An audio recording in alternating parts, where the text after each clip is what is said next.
আসসালামু আলাইকুম। আমার এই ভিডিওটি আপনারা যেখান থেকে দেখতেছেন, আপনারা ফেসবুক চালাইতে পারতেছেন না, আমি জানি। এই সমস্যাটা অনেকের। আপনারা ফেসবুক চালাইতে পারতেছেন না, ওয়াইফাই নেট আছে কিন্তু আপনারা ফেসবুক চালাইতে পারতেছেন না। অনেকেই ওয়াইফাই চালাইতেছে, ফেসবুক চালাইতেছে কিন্তু আপনি পারতেছেন না। তাহলে আপনি একটা কাজ করবেন, আপনি প্লে স্টোরে যাবেন।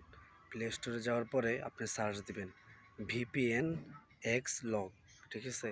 দেখবেন একটা তালার মতো একটা সফটওয়্যার, ওইটা আপনি ডাউনলোড করবেন প্লে স্টোর থেকে, ওয়াইফাই কানেক্ট করে। হ্যাঁ, ডাউনলোড করার পরে ওইটা আপনি কানেক্ট করবেন। কানেক্ট করার পর আপনি ফেসবুক লাইটে যাবেন, দেখবেন আপনি সুন্দর মতো ফেসবুক চলতেছে। বিশ্বাস করেন, এর থেকে আর মনে করেন সঠিক খবর আর কেউ কইব না ইউটিউবে হুদায় আজ এরা ভিডিও না দেখে, ঠিক আছে? আপনারা এই ভিডিওটা শেষ পর্যন্ত যা যা বললাম এই কাজটা করেন, দেখবেন যে আপনিও ফেসবুক চালাইতে পারবেন।